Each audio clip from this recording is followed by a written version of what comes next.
and welcome to this week's video. I'm using a photograph of my husband and daughter and Simple Stories Sunshine and Blue Skies. I've used quite a bit of this kit already. I have some chipboard pieces and offcuts of a few different pieces of paper and a couple of whole sheets. So I'm going to use a white Bazzil cardstock, as I often do, for my background. My blade, I've just changed it. And it seems to have nicked the paper a little bit there, so you see me cutting an extra little bit off. Yeah, and I'm just looking through these pages because I'm thinking I might layer along the side a few different coloured pieces of paper. So I'm taking this one and I am doing one straight line and then I'm ripping it. Now I know some people don't like to rip paper. And I have a tool that I'll be using shortly and showing you shortly for another way of cleanly ripping paper. So I've got this one here and now I'm going to be using this patterned one, but I'm going to use a Martha Stewart punch all the way along the side to get a patterned edge, just for a little bit of difference to the page here. So I'm lining that up so that I get a continuous pattern there and going back and finishing off just at the very beginning there. A little strip and all those pieces left over, and I'm going to just cut off a small strip of this. The intention is to sew that down to that piece there and then perhaps use another piece of paper to back here. So I'm coming in with a We Are Memory Keepers ripping tool. So it's a ruler. You use this white pen. Wet pen, sorry.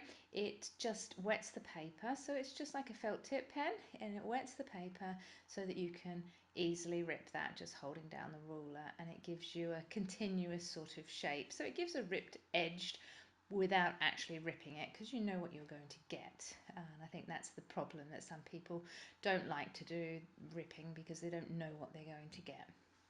So I quite like that yellow on the back there with the lemons. It's not really a piece of paper that I would normally use. And now this stripe one, I want to do, again, a ripping technique with this, but this one I just want this curve. So a nice little curve.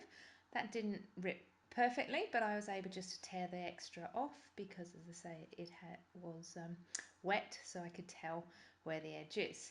Now, I want a second piece. Now, I don't want to just cut that other edge off because it rips the wrong way. So when you rip a piece of paper, you get a white edge and then you get a full edge. So that's why I needed to rip the paper the other way round. Off camera, I've done a little bit of stitching to stitch those pieces together, and I've lined up the white and the red, making sure that I have an even curve to the paper. So I had a look at my pieces to see where best to match them together so that you can't really see that they have been two separate pieces of paper. You saw Buttons there. She was sleeping in the bed next to my desk and decided to come on film there. Now I'm using the Tim Holtz Squeezed Lemonade ink here along the edge, and this quite nicely is picking up. Whilst I'm putting this on here, I'm thinking you can see the extra yellow in the patterned paper that I've got here, so it kind of makes that pop a little bit more, which is quite nice and just gives a little bit more detail to the page. I'm going to stick this lemon sheet down to the rest of it. So I quite like how those look together, so they sit quite nicely. So you've got the lined paper, a very patterned, then you've got a bold pattern, and then another really patterned piece of paper. Cutting down this photograph just a little bit, there's only pool and I'm not missing anything.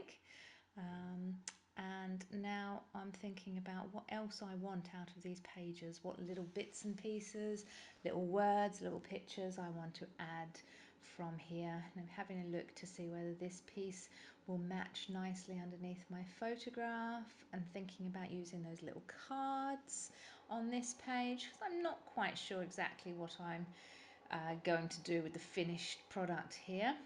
But I've decided that I'm not going to use the cards. Quite like this girl floating on her little rubber ring as they're floating in the pool. in the photograph, and so I think I might use that on the page. I don't want all of that blue, I don't think, so I'm probably going to cut that blue off.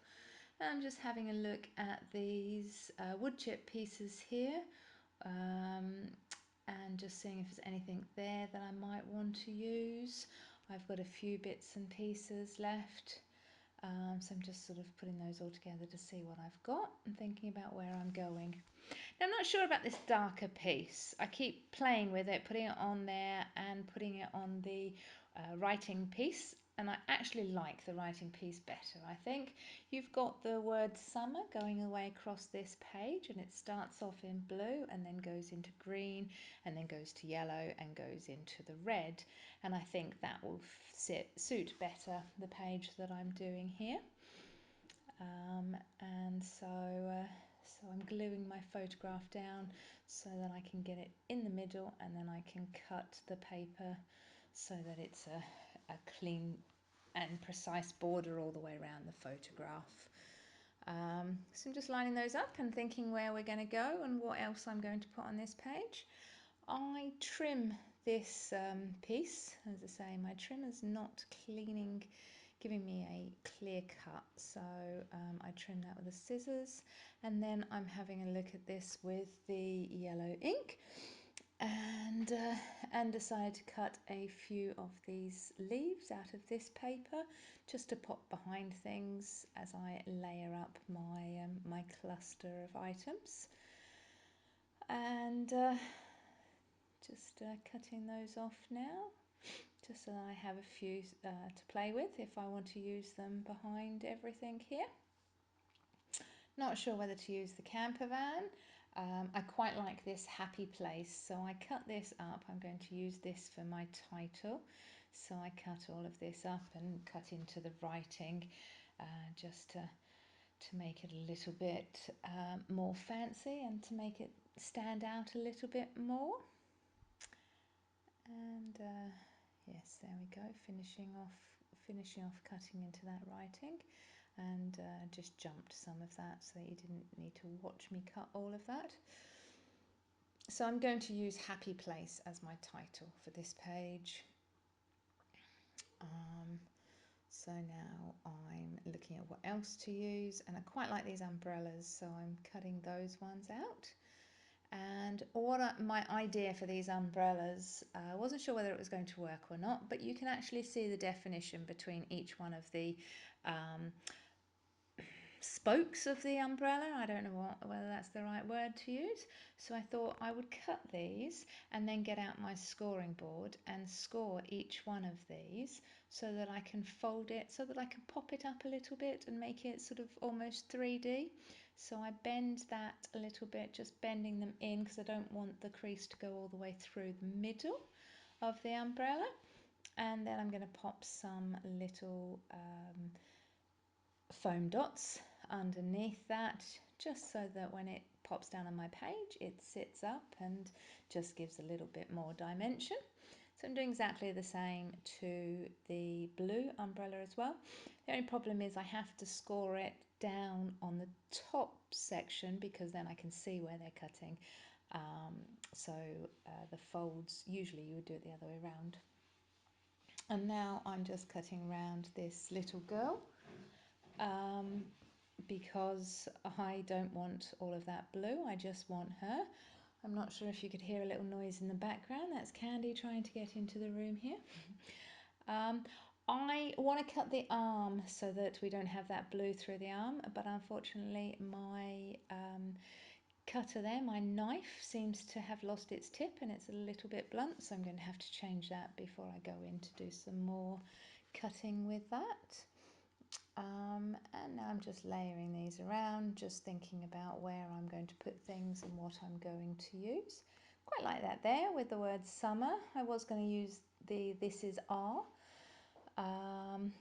And as you see, the page does have tassels on it on one or two of the pictures. So I thought, oh, I've got a box of tassels. Doesn't everybody? So I thought I'll get out a few tassels and think about putting those on the page as well. element that I don't use very often. Quite like the green matches the best, so I'm just going to use that one. And then I'm going to use this surfboard and the flowers and the writing high tide as well, and just cut round that so that it gives it a bit more definition. So I'm going to actually get rid of that writing summer, because I don't like that, and I don't like the dark colour. The girl perfectly sits in the corner, so that was a better idea to have her up there. So essentially this page is pretty much the way I want it, although I thought I should do a little bit of stamping to just have a little bit more pattern on the paper, on the base paper. So I've stamped this wave, but I didn't want the colour so bright, so I've inked my stamp and I've patted it off onto the tissue paper and then stamped a few times, just so that you get a darker and a lighter pattern, just to add something extra to the layout. So there's not quite so much white, and also so there's a little bit more of an element. Now I'm coming in and just folding these pieces up so that the paper there isn't going to be completely flat when it goes down on the page. So that adds a little bit more definition as well to your page if you raise things and bend some of the paper. Just going in with the yellow ink around the little girl as well, and then I'm going to stick her in place. She's going to be raised, her arms and her head are raised up, so I'm using some of the ink, foam pads, but I'm also using the cutout that goes around the foam pads. It's quite a good way of making sure you have less wastage, and you get more out of your products. So popping those things down there and gluing this one down, and there's not much else I'm going to do to this page. I did change the blade on my cutter, and I cut the centre of the A and the two P's in the word happy, just so that you get some of the background paper coming through that, and it wasn't quite so bold and green and plain. And I did stick my photograph on. My film stopped recording, so didn't record me sticking the photograph down. I stuck that down with double-sided tape. And now I'm thinking the tassel is perfectly placed there. And the only things I have left to do are my journaling, popping my cat on and sticking this tassel in place. So I got out some green thread to put through the tassel, and to sew that through, I'm just popping that behind the letter H so that you can't see that going to that sort of hidden top of that. So I'm going to be sewing that through the H and just gently sewing that onto the page. And it's quite nice, quite like a nice little tassel. It just adds a little bit more dimension to the page, a little bit of softness, and just something a little bit fun. It's quite a fun sort of page. Now I'm going to draw my lines and do my writing. This picture was taken whilst we were on holiday in 2017, and it's my daughter and husband seeing who could hold their breath the longest. And the best way to do that is to lie or float in the pool with your face down, and they were holding hands so that each one of them knew when the other one was coming up. And I'm popping my cat on the page here. I thought I might put it on the arrow, and I thought actually no, we'll have it laying down on the bottom of the page there. And just one final little touch, I have these enamel dots that I thought I'd put on the page as well, just to add a little bit of bling. And I'm happy with that page. It's all nicely finished. When Buttons left me, I thought you might like to know that she went to sleep on the bed that is next to me. Has a few quilts on it at the moment, as my children have come home from university, so there's a couple of extra quilts there, and you've got Candy and Buttons in the bed. Thank you. Bye.